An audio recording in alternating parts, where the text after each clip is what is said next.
우리 다 같이 말씀 로마서 8장 31절부터 39절입니다. 그렇다면 이런 일을 두고 우리가 무엇이라고 말할 수 있겠습니까? 하나님이 우리 편이시면 누가 우리를 대적하겠습니까? 자기 아들을 아끼지 않으시고 우리 모두를 위하여 내주신 분이 어찌 그 아들과 함께 모든 것을 우리에게 선물로 거저주지 않으시겠습니까? 하나님께서 택하신 사람들을 누가 감히 고발하겠습니까? 의롭다 하시는 분이 하나님이신데 누가 감히 그들을 정죄하겠습니까? 그리스도 예수는 죽으셨지만 오히려 살아나셔서 하나님의 오른쪽에 계시며 우리를 위하여 대신 간구하여 주십니다. 누가 우리를 그리스도의 사랑에서 끊을 수 있겠습니까? 환난입니까? 곤고입니까? 박해입니까? 굶주림입니까? 헐벗음입니까? 위협입니까? 또는 칼입니까? 성경이 기록한 바 우리는 종일 주님을 위하여 죽임을 당합니다. 우리는 도살당할 양과 같이 여김을 받았습니다. 한 것과 같습니다. 그러나 우리는 이 모든 일에서 우리를 사랑하여 주신 그분을 힘입어서 이기고도 남습니다. 나는 확신합니다. 죽음도, 삶도, 천사들도, 권세자들도, 현재일도, 장래일도, 능력도, 높음도, 깊음도, 그 밖에 어떤 피조물도 우리를 우리 주 예수 그리스도 안에 있는 하나님의 사랑에서 끊을 수 없습니다. 아멘. 여러분 요즘 넷플릭스에서 하는 드라마 중에 1등이 뭔지 아십니까? 넷플릭스 다 보잖아. 네. 트리거라는 드라마가 있습니다.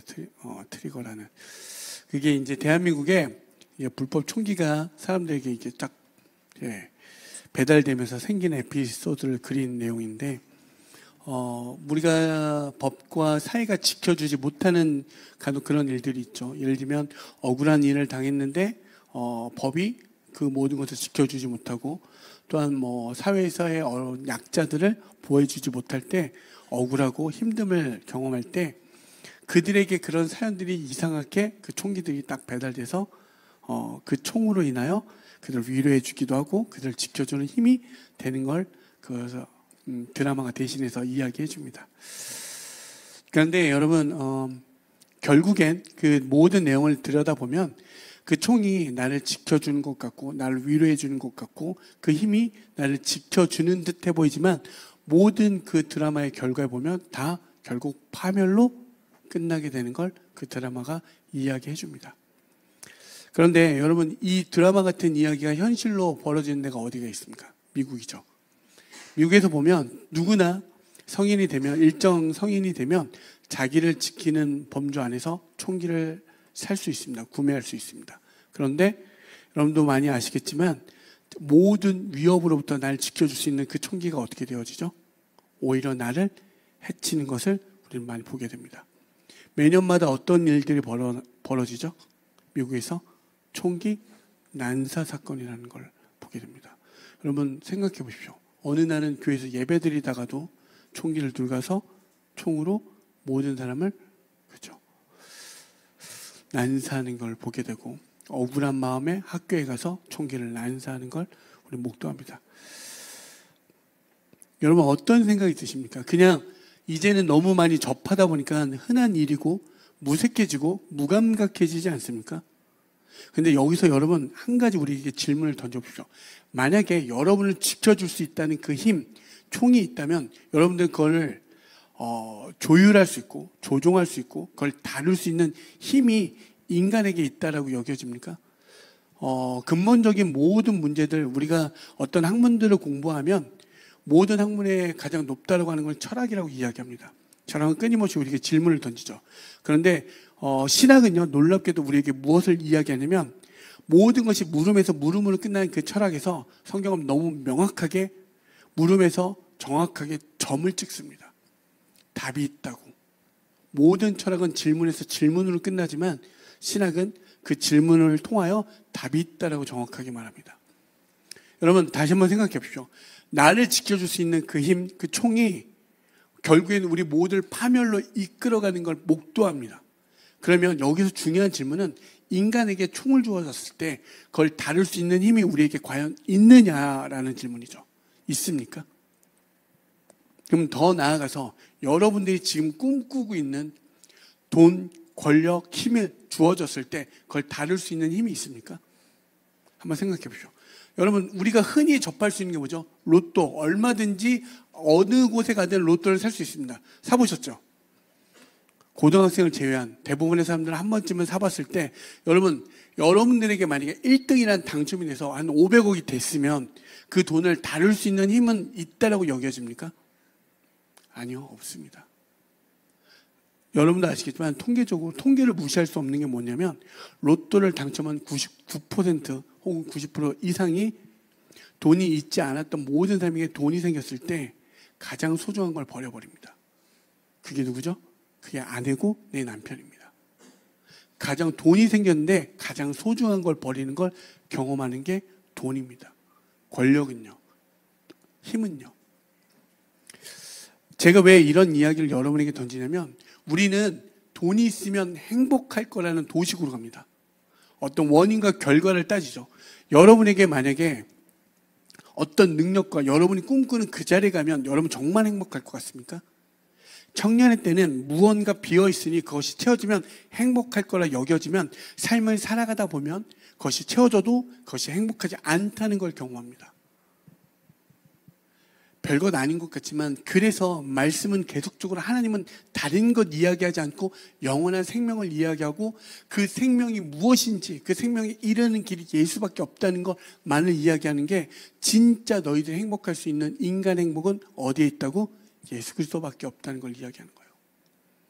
참 불편하고 힘든 얘기죠. 여러분에게 지금 총과 권력과 모든 걸 주어졌다면 어떡하겠습니까? 행복하지 않겠습니까? 행복할 것 같잖아요. 그렇지 않습니까? 당장에 눈앞에 보이면, 여러분 생각해 보십시오. 당장에 여러분에게 돈이 쥐어지고 힘이 주어지고 권력이 쥐어지면 행복한 것 같고 지켜주는 것 같고 위로가 되어집니다. 그렇잖아요. 그죠? 그런데 가만 좀 더 조금만 나의 관점을 조금만 넓게 생각해 보십시오. 확장해서 보시면 돈 때문에 사람들이 죽습니다. 여러분, 인기가 떨어졌는데요, 그 아름다운 이들이 죽어버립니다.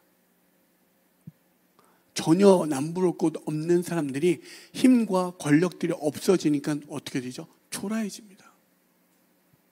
그 권력으로 얼마나 많은 사람들을 죽입니까? 여러분, 진짜 생각해 보십시오. 교도소에 있는 사람들보다 정말 더 나쁜 사람들은요, 교도소에 가지 않습니다. 오히려 우리들 위해서 더 향락을 즐기고 우리를 조종하는 자리에 있죠. 대부분. 한번 더 볼까요? 인간의 악함의 단적이네. 여러분, 세상 뉴스에서 보면 어떤 내용이 주로 있습니까? 행복한 이야기가 가득합니까? 저는 행복을 전하는 뉴스를 단 한 군데 찾아본 적이 없습니다. 보통 불행이고요, 불합리한 얘기를 속보로 하면서 끊임없이 우리에게 이야기합니다. 늘 두렵고요. 그렇지 않습니까? 여러분, 뉴스에서 보면 보험이 항상 얘기하는 거, 우리의 안전과 행복을 위해서 보험을 들라고 이야기합니다. 그렇죠? 그런데 그 뒤에 나오는 약관은 매우 빠르게 이야기합니다. 행복과 어떤 우리를 지켜주기 위한 그 보험 이야기가 매우 두려움으로 가게 하지 않습니까? 왠지 나이가 40대가 들면 암이 걸릴 것 같고, 췌장암이 걸릴 것 같고, 간암이 걸릴 것 같고, 그렇죠? 끊임없이 우리에게 불안과 두려움을 조성하게 합니다. 근데 반대는 교회는 한번 볼까요? 교회는 뭘 얘기하죠? 영원, 구원, 안식만을 이야기합니다. 그런데 어떻습니까, 여러분? 세상 지루하지 않습니까? 다시 한번요. 모든 뉴스를 보십시오. 자극적인 뉴스를 보면 분명히 기분이 안 좋음에도 불구하고 우리는 또 그 뉴스를 찾아보고 있습니다. 그런데 교회는요, 영원할 수 있고요, 생명이 있고요, 기쁨이 있고요, 안식이 있다고 하는데 어떻죠? 교회만큼 재미가 있는 곳이 있습니까? 라고 하면 없다고 하죠. 너무 지루하고 너무 세상 듣기가 싫습니다. 경쟁이 없는 교회, 별로지 않습니까? 뭔가 싸워 이겨서 쟁취해서 올라가야 되지 않겠습니까? 그런데 가만 생각해 보죠. 이 듣기 싫고 이 지루한 이야기죠. 여러분의 선택과 의지로 나온 것 같지만 여기에 놀라운 비밀이 한 가지 있습니다. 오늘 제가 이렇게 앞에를 장황하게 여러분에게 이야기한 건 당장이 눈앞에 있으면 청년의 때는 뭐냐면 눈앞에 있는 걸 부여잡게 되어 있습니다. 그리고 끊임없이 실수합니다. 넘어집니다. 그리고요, 그 넘어짐에 또 후회합니다. 그리고 또 눈앞에 있는 걸 또 붙잡고 있습니다. 제가 말씀드렸죠. 제가 학교에서 수천 명의 아이들을 가르치고 만나면서 늘 똑같습니다. 늘 반복되어집니다. 인간은요, 다를 것 같고요. 많은 것들이 문화가 발전하고 과학이 발전하여 모든 편리함과 어떤 것들이 생겨나지면 우리의 생각 회로들이 바뀌어지고 좀 더 민주적이고 합리적이고 논리적일 것 같습니까? 아니요, 네버, 절대 그렇지 않습니다. 자기 행복, 자기 유익, 내 유익을 위해서 남을 끝까지 집 밟아서라도 올라가려고 하는 게 인간의 목적입니다. 여러분, 가끔 운동 쪽 이런 거 보면 고트 논쟁이라는 게 있습니다. 누가 진짜 신이냐, 누가 원탑이냐, 마이클 조단입니까, 르브론 제임스입니까, 뭐 이런 거, 메시입니까, 호날두입니까? 개인적으로 신준호 목사님 메시였고 저는 호날두였습니다. 근데 호날두가 우리나라에 오신 거 기억나십니까? 그때 단 1분도 나오지 않고 제가 그때 신준호 목사님께 용서를 구했습니다. 제가 졌습니다. 다시는 호날두의 호자도 싫어합니다. 여러분, 끊임없이 그런 논쟁들이요, 우리를 더 즐겁게 해줍니다. 더 행복하게 해주고요. 근데 예수님은 이 성경에 있는 아까 그 이야기가 왜 지루하고 그럴 수밖에 없냐면 그 어떤 것도 아니에요. 그 한 가지만을 얘기하는데 인간은 그걸 원하지 않습니다. 뉴스 속에서 어떤 걸 하죠? 남의 불행 속에서요, 자기 행복을 찾아요. 그리고 불합리한 뉴스 보잖아요. 그러면서 어떤 걸 찾냐면 나는 합리적이다라고 여깁니다. 인간이 그런 착각 속에 살아요. 여러분, 대부분 그렇습니다. 그런데 아까도 말한 것처럼 그럼에도 불구하고 우리가 교회에 나온 이 시간, 여러분의 어떤 선택과 의지로 어떤 관계로 여기에 나온 것 같지만 이 안에 비밀이 있다는 걸 여러분 한번 찾아가 볼까요? 여러분, 영혼과 생명의 이야기는 골로새서에 보면 예수 그리스도와 함께 우리는 하나님 안에 감추어져 있다라고 이야기합니다. 그렇죠? 그리고 그 소식은 오직 교회든 우리에게 알려주셨다라고 이야기합니다. 생각해 보십시오. 2000년 전에 예수님이 이 땅에 오셔서 태어나기도 전 우리를 위하여 십자가에 달려 돌아가 죽으셨다라고 이야기합니다. 여러분이 죄를 짓기도 전에 예수님이 2000년 전에 날 위하여 우리를 위하여 십자가에 달려 돌아간 그 이야기가 이제 누구의 이야기? 나의 이야기로 점진적으로 다가옵니다. 그리고 그 이야기를 근거하여 살아가게 되죠.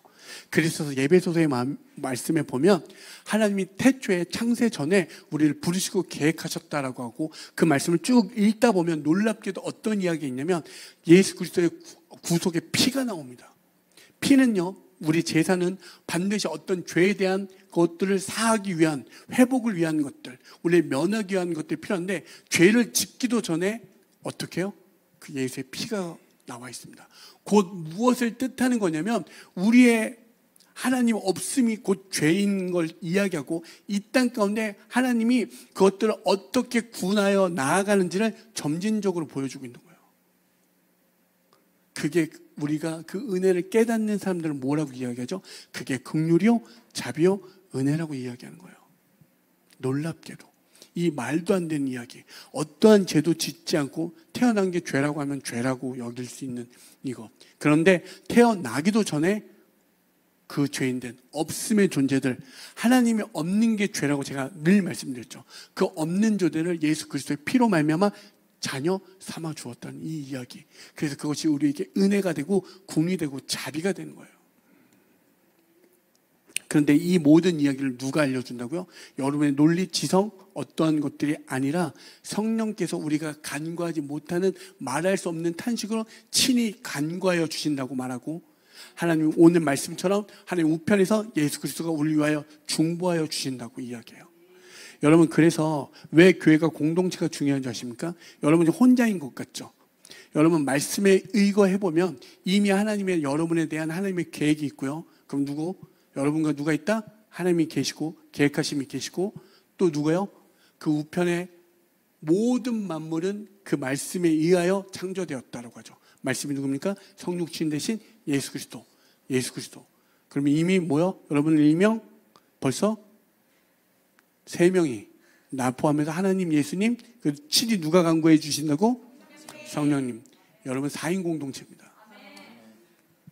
되게 웃긴 얘기인 것 같지만 여러분 혼자인 것 같죠? 내가 왜 이렇게 지질 궁상이면서 오늘 예배에 나와서 아까 그 같이 함께 찬양하면 모든 기쁨과 슬픔이 떠나간대요.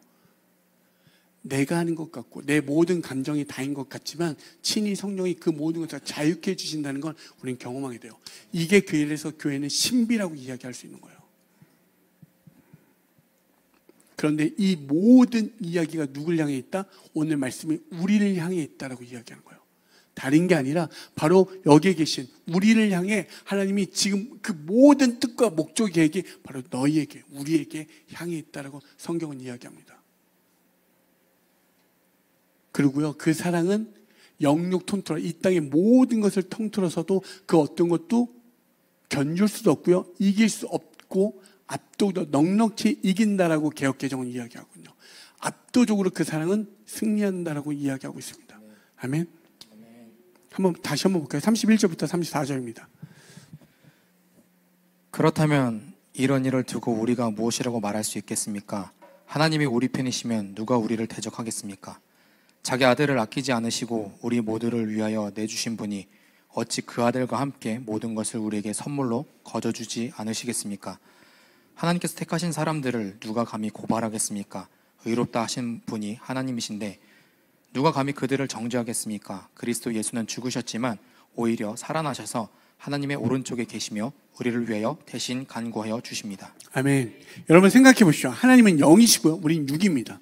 그러면 육이 영을 이해할 수 있습니까? 영이 우리에게 다가와야 육이 이해할 수 있습니까? 그분이 우리에게 와야지만 우리는 영의 세계를 이해할 수 있는 거예요.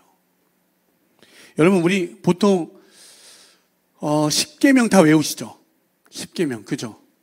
4계명까지 하나님과 나와의 관계를 이야기하고 이웃과의 관계 뭐 이렇게 이야기하잖아요. 그렇죠? 5계명이 뭔지 아십니까? 아주 훌륭한 10계명도 모르는 우리 교회. 아주 은혜가 넘치는 교회. 모르지만 성령께서 친히 간구하여 지금 5계명을 알려주지 않습니까? 여러분 뭡니까 5계명?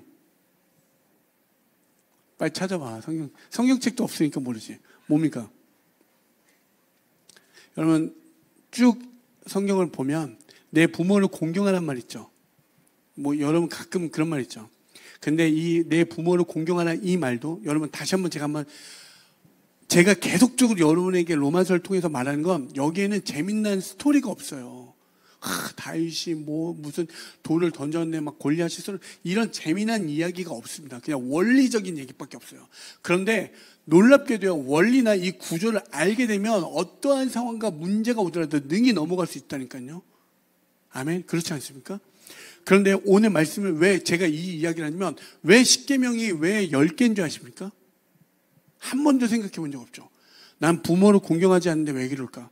여러분 그렇게 단순한 도식이 아니라 부모라는 그 단어를 파자에서 보면 부는 무엇을 뜻하냐면 하나님의 말씀을 이야기하고요, 모는요 하나님의 성전을 이야기합니다. 곧 그 말은 다시 말하면 말씀이 나를 낳았다라고 이야기하는 거예요. 이 땅의 기준에서 그것이 깨달아지면 어떻게? 나 외에 다른 신을 섬기지 않는 것, 이 땅의 원리 속에서 그걸 아니 내가 하나님을 바라볼 수 있는 그 자리를 가는 걸 이야기하는 거예요. 아, 그래서 나 외에 다른 신을 섬기지 말아라 라고 이야기하는 거예요. 두 번째 가볼까요? 나 외에 다른 신에게 절하지 마라, 제사 드리지 말라고 이야기하죠. 그게 뭐야? 제사에 뭐가 있죠? 살인하지 말라, 이 이야기입니다. 모든 이야기가 다 연결되어서 우리에게 동일하게 이야기하는 거예요. 그런데 우리는 그냥 그것들을 단순하게 생각하죠. 여러분 제가 오늘 말씀을 다시 한번 생각해 보십시오. 영이신 그분이 우리에게 다가와서 깨달아지니 나의 어떤 지식, 논리 이런 것들로 내가 예수를 믿고 했으면 여기 카이스트나 서울대생, 심지어 서울대가 전 세계적으로 보면 몇 위권입니까? 더 뛰어난 사람들만 모여야 되지 않겠습니까? 그분이 우리에게 오셔서 알게 하시니 내 아멘 주님 오시옵소서, 이렇게 되는 거예요. 그래서 그게 아멘으로 여겨지고 순종으로 나아갈 수 있게 되는 거죠. 그래서 31절에 오늘 뭐라고 이름? 그렇다면 이런 일을 두고 우리가 무엇이라 말할 수 있겠습니까? 하나님이 우리 편이시면 누가 우리를 대적하겠습니까? 이렇게 이야기하잖아요.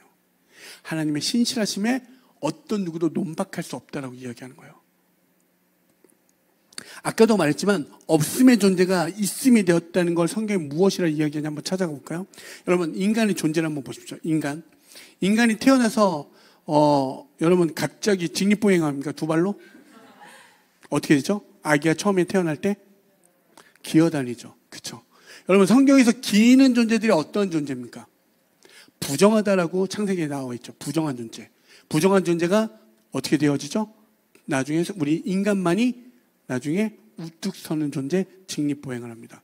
놀랍게도요, 기는 존재에서 이렇게 직립보행하는 존재는 또 누구밖에 없다? 인간밖에 없습니다. 여러분 별것 아닌 것 같은 이 이야기. 그러면 우뚝 서다라는 그 표현이 뭔지 아십니까? 여러분 십자가가 그 언어의 의미가 뭐죠? 기둥입니다. 기둥. 우뚝 세우다 이 뜻입니다. 보통 우리가 십자가의 의미를 할 때 없음의 존재에서 예수 그리스도의 그 십자가의 피로 말미암아 하나님의 자녀를 삼아주셔서 구글저질하며 눈물을 흘리며 우리 막 행복해하는 그런 감성이 아니라 그것도 너무 중요한 말씀이지만 더 나아가서 하나님의 성경의 말씀은 무엇을 이야기하냐면 하나님의 언약. 여러분 구약이 무슨 뜻이죠? 그죠? 옛 언약. 신약은 그죠? 그러니까 언약이라는 말 자체도 어감이 어려우면 하나님의 약속이에요. 하나님의 옛 약속이 그것이 어떻게 새 약속 속에서 어떻게 이뤄가는지를 점진적으로 보여 우뚝 세워지는 그 장면이 어디? 십자가라고 이야기하는 거예요. 다시 한번 생각해 보죠. 하나님의 약속이 이 땅에서 점진적으로 누워있다가 하나 둘씩 세워져 가서 어디에서 완성되어집니까? 새 언약 예수 그리스도의 십자가를 우뚝 세웠다 이 뜻입니다. 하나님이 다른 모든 존재가 아니라 인간에게 하나님의 생기를 불어넣어 주셨잖아요. 우리가 이렇게 있어도 하나님의 영이 부어있지 않으면 하나님과 존재하지 않으면 무슨 존재? 없음의 존재. 헤벨 아무것도 아닌 우리 가운데 하나님의 생기를 부어줘서 하나님이 우리의 있음의 존재 자녀 삼아준 그 이야기. 하나님의 뜻은 우리를 살리려 함이라고 요한 1서에 나와 있는 것처럼 예수 그리스도 통하여 그걸 어떻게 세워가시는지 어떻게 우뚝 세워지는지를 성경에 쭉 나열하여 우리에게 보여주고 있는 거예요. 여러분 부활은 무슨 뜻입니까? 일으키다, 일어세우다. 놀랍게도요 십자가 부활의 이 모든 이야기가 어떻게 되죠? 일으키다, 세우다, 우뚝 서 있다 이 뜻입니다. 기는 존재, 태어났을 때 없음의 부정한 존재 가운데 예수 그리스도가 우리를 통하여 우뚝 세우는 존재로 별것 아닌 이 모든 어떤 삶 속에 이 보편적 삶 속에서 하나님의 진리가 하나님의 생기가 다 들어가 있다는 사실입니다. 그걸 이야기하는 거예요. 아멘 아닙니까? 고린도전서 6장 14절에 보시면 하나님이 주를 다시 살리셨고 또한 그의 권능으로 우리를 다시 살리시리라. 아멘. 여기 있는 살리셨고가 바로 일으키다 이 의미하고 동의합니다. 아멘. 여러분을 없음에서 있음에 일으키고 세우셨다라고 이야기하는 거예요. 그래서 성도에게 오늘의 여러분이 장차 수고하고 무거운 짐, 그렇죠? 여러분이 수고롭고 매일매일 수고하지 않으면 이룰 수 없는 그 삶, 수고하고 무거운 짐일 수밖에 없는 삶, 그게 고난이 될 수밖에 없는 그 삶에서 여러분이 놀랍게 주님을 알고 경험하면 고난이 고난으로 점철되어 끝나는 게 아니라 고난이 영광으로 가는 통로를 알게 되어지고 은혜로 내 주님 이렇게 그래서 주님의 뜻을 묻는 그 자리로 가게 되어진다는 사실입니다. 이 땅의 수많은 사건과 많은 이 상황 속에서 하나님의 뜻을 아니 하나님의 뜻을 보게 되어 하늘의 뜻을 구하게 되는 거예요. 처음에 이 땅의 문제를 가지고 주님께 간구하였는데 내 뜻을 주님께 상달시켜 올려 주님 들어주십시오 라고 했는데 주님의 뜻이 내게 들어와 하늘의 뜻이 내 뜻 되어지는 그 놀라운 역전의 기도. 그래서 기도하는 겁니다. 여러분에게 힘을 주어지면요, 무엇을 주어지면요, 돈이요, 여러분 없다가 내가 이 정도만 벌면 괜찮겠지라고 생각하고 벌었는데 그렇게 벌잖아요. 그럼 거기에 따른 또 수많은 문제들이 있습니다. 예전에 내가 막 5천 원짜리 먹고 행복함을 느꼈지만 여러분 돈을 벌기 시작하면요 5천 원이 나의 행복으로 오지 않습니다. 그 다음부터 7천 원짜리 8천 원짜리 그리고 자꾸 사달라는 사람들이 붙어요. 돈이 있으면요 반드시 날파리 똥파리는 끼게 되어 있습니다. 네. 아닌 그럴 것 같습니까? 그럼 돈 많이 벌어보십시오. 그 날파리 똥파리 끼는 그 놀라운 경험을 하셔서 그때 해주던 목사님 말씀이 이런 거구나. 주님밖에 없음을 깨달아 속히 돌아오는 은혜가 있기를 소망합니다. 여러분 다시 한번 말하지만 놀랍게도 하나님은요 자녀 삼아줬던 어떤 문학적이고 예술적인 그냥 감각적으로 가지 마시고 하나님의 그 원리 속에는 그 뜻을 세우기 위해서 그 십자가 부활 다 같은 의미로 기둥 일으키다 우뚝 세우다 이렇게 이야기하는 거예요. 우리를 그 자리로 우뚝 세우는 그 자리로 점진적으로 데려가고 계신다는 사실입니다. 아멘. 근데 그 은혜가 있는 자들에게는 어떤 것? 이 세상에 어떤 것을 갖다 대주어도 하나님의 사랑으로 넉넉히 이기는 것을 경험한다라고 이야기합니다. 34절에서 37절입니다. 누가 감히 그들을 정죄하겠습니까? 그리스도 예수는 죽으셨지만 오히려 살아나셔서 하나님의 오른쪽에 계시며 우리를 위하여 대신 간구하여 주십니다. 아멘. 누가 우리를 그리스도의 사랑에서 끊을 수 있겠습니까? 환난입니까? 곤고입니까? 박해입니까? 굶주림입니까? 헐벗음입니까? 위협입니까? 또는 칼입니까? 성경에 기록한 바 우리는 종일 주님을 위하여 죽임을 당합니다. 우리는 도살당한 양과 같이 여김을 받았습니다. 한 것과 같습니다. 그러나 우리는 이 모든 일에서 우리를 사랑하여 주신 그분을 힘입어서 이기고도 남습니다. 아멘. 개역개정에 보면 넉넉히 이긴다라고 이야기합니다.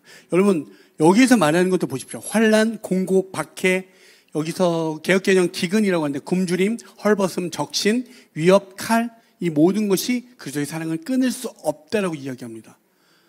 놀랍지 않습니까? 근데 이 모든 것이 끊을 수 없는 건 성령과 예수 그리스도가 친히 우리를 위하여 대신 간구하고 중보하여 주신다는 사실입니다. 아멘. 그러면 바울이 지금 이렇게 고백할 수 있는 36절, 37절에 보면 우리는 종일 주님을 위하여 죽임을 당합니다 라고 이야기합니다. 그 상황들 한번 어디에 구체적으로 기록되어 있냐면 고린도후서 11장 23절부터 27절입니다. 그들이 그리스도의 일꾼입니까? 내가 정신 나간 사람같이 말합니다마는 나는 더욱 그렇습니다. 나는 수고도 더 많이 하고 감옥살이도 더 많이 하고 매도 더 많이 맞고 여러 번 죽을 뻔하였습니다. 유대 사람들에게는 마흔에서 하나를 뺀 매를 맞은 것이 5번이요 채찍으로 맞은 것이 3번이요 돌로 맞은 것이 1번이요 파선을 당한 것이 3번이요 밤낮 꼬박 하루를 망망 바다를 떠다녔습니다. 자주 여행하는 동안에는 강물의 위험과 강도의 위험과 동족의 위험과 이방 사람의 위험과 도시의 위험과 광야의 위험과 바다의 위험과 거짓 형제의 위험을 당하였습니다. 수고와 고역에 시달리고 여러 번 밤을 지새우고 줄이고 목마르고 여러 번 굶고 추위에 떨고 헐벗었습니다. 아멘. 여러분 어떻습니까? 지금 바울이 당하고 있는 환난과 공고가 어떻습니까? 말할 수 없지 않습니까? 그러면 우리가 이 속에서 지금 바울은 무엇이라 이야기하냐면 넉넉히 이길 수 있다. 무엇으로? 하나님의 사랑. 이렇게 이야기합니다. 그러면 그때 이제 무슨 생각이 드시죠? 바울이니까. 넘의 이야기니까 가능하지. 그렇지 않습니까? 이게 보편적으로 이렇게 되어집니다. 그런데 여러분 어떤 인물에 초점을 맞추지 마시고 어떤 인물의 위대함 이런 거 대부분 없습니다. 우연히 되는 경우도 대부분 꽤 많습니다. 우리가 여기서 발견해야 된다는 건 바울의 어떤 위대함, 여러분 바울처럼 되십시오. 여러분 다니엘처럼 되십시오. 뭐 누구처럼 되십시오. 여러분 야곱처럼 되십시오. 뭐처럼 되십시오. 그렇게 되면 좋겠습니까? 그런 대부분에 그렇게 하실 거면 여러분에게 이렇게 하셔야 돼요. 에스겔처럼 되십시오. 예, 사자굴에 한번 들어가면 다니엘처럼 되십시오. 국무총리 되는 다니엘 말고 자기 부인 버리고 다른 어떤 여자를 탐했던 다윗처럼 되십시오. 이런 건 왜 없습니까? 그 안에 수많은 이야기들이 있는데 인물에. 여러분 여기에 놀라운 사실은 바울에 집중하는 것이 아니라 그리스도의 사랑은 그 어떤 것도 끊을 수 없다는 사실입니다. 바울이기 때문에 그런 것이 아니라 그리스도의 사랑이 입으면 그 누구도 하나님의 사랑을 끊을 수 없다는 걸 발견하셔야 되는 거예요. 모든 사건과 인물을 통해 우리는 하나님을 발견하시면 되는 거예요. 거기에서 넉넉한 하나님의 사랑으로 이김을 발견하시면 돼요. 그렇게 고백한 바울의 빌립보서 3장 8절에서 10절 한번 보실까요? 그뿐만 아니라 내 주 예수 그리스도를 아는 지식이 가장 고귀함으로 나는 그 밖의 모든 것을 해로 여깁니다. 나는 그리스도 때문에 모든 것을 잃었고 그 모든 것을 오물로 여깁니다. 나는 그리스도를 얻고 그리스도 안에 있는 사람으로 인정을 받으려고 합니다. 나는 율법에서 생기는 나 스스로의 의가 아니라 그리스도를 믿는 믿음으로 말미암아 오는 의, 곧 믿음에 근거하여 하나님에게서 오는 의를 얻으려고 합니다. 내가 바라는 것은 그리스도를 알고 그분의 부활의 능력을 깨닫고 그분의 고난에 동참하여 그분의 죽으심을 본받는 것입니다. 아멘. 놀랍지 않습니까? 예수님을 만난 바울의 모습을 보십시오. 바울이 예전엔 자기 지식, 자기를 증명하기 위해서 남까지 죽였던 인물입니다. 그런데 예수를 만났더니 이제 자기를 내어주는 자리로 갑니다. 그리고 오늘 끝에 무엇이라 이야기하죠? 그의 모습 속에 무엇이 보입니까? 십자가와 부활의 능력이 우뚝 서 있는 모습이 그 일을 통하여 나타나지 않습니까? 아멘. 제가 어제 고등학교를 자퇴한 어떤 친구하고 상담을 했습니다. 근데 그 상담의 내용이 무엇이냐면 A라는 친구가 자기 친구인데 매우 불안해하고 힘들어한다는 내용이었습니다. 근데 그 친구가 자기와 똑같이 별반 차이 안 나는 그 불안한 친구는 또한 예전에 불안해하고 힘들어했는데 이 친구가 이제 표정이 바뀌고 기뻐하는 모습을 보면서 너는 어떻게 이렇게 요즘 감사하고 행복할 수 있냐는 질문을 역으로 받았다는 거예요. 그런데 자기는 예전에 지금이 그 무엇보다 행복한 시간을 보내고 있다라고 이야기합니다. 다시 한번 생각해 보십시오. 고등학교를 자퇴했습니다. 불안할 수밖에 없습니다. 일반적인 대부분의 사람들이 걸어가는 그 삶 속에서 무언가 다른 길을 걷는다는 건 매우 불안하고 초조합니다. 특히 10대의 나이 때는 더욱더 그렇죠. 그런데 놀랍게도 이 친구의 고백이 자기가 그런 불안한 힘든 시간을 보냈던 건 맞았는데 주님을 만나고 주님을 경험한 그런 것도 10대 아이들은 부끄러우니까 잘 말을 못하지만 그것을 경험하니 정말 지금 너무 행복하다라고 이야기해요. 그리고 그 친구에게 그 행복을 전해 주고 싶은데 어떻게 전하면 좋겠냐고 하는 그 친구의 고백이었습니다. 여러분 놀랍지 않습니까? 저는 어제 그 친구하고 이야기를 나누면서 그 아이에게 우뚝 서 있는 십자가, 어려움 가운데 십자가는 고난이고 아픔이지만 그 고난 가운데 영광이 드러나는 걸 보게 됐고요. 한 친구의 그 말 속에서 우뚝 서 있는 그 십자가와 그 부활하신 우리 새롭게 하신 하나님의 그 능력이 그 친구를 통해서 보게 되었습니다. 여러분 은혜 아닙니까?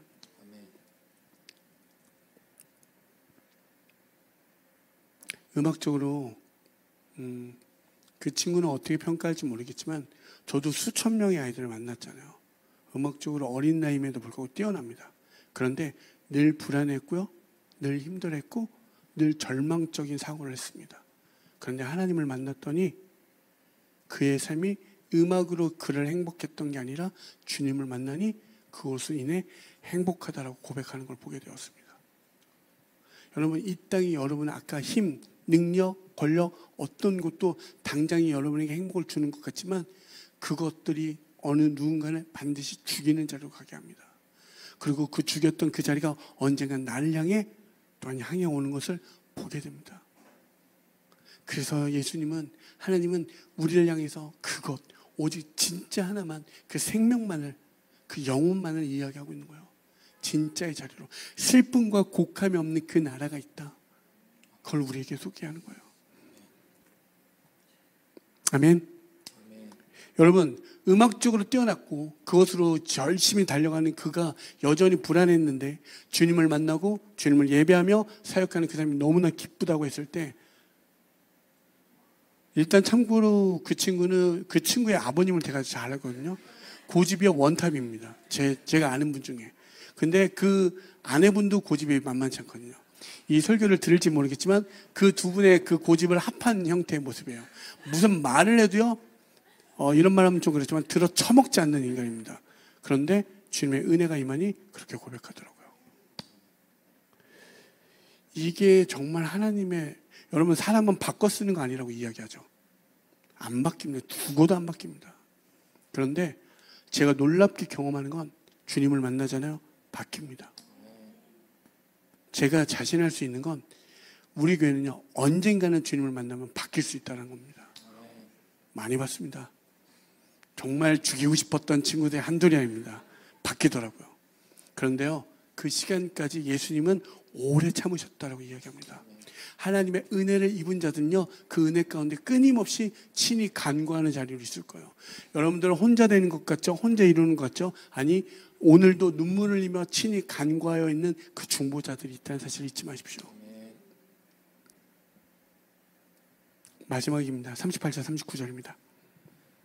나는 확신합니다. 죽음도 삶도 천사들도 권세자들도 현재일도 장래일도 능력도 높음도 깊음도 그 밖에 어떤 피조물도 우리를 우리 주 예수 그리스도 안에 있는 하나님의 사랑에서 끊을 수 없습니다. 아멘.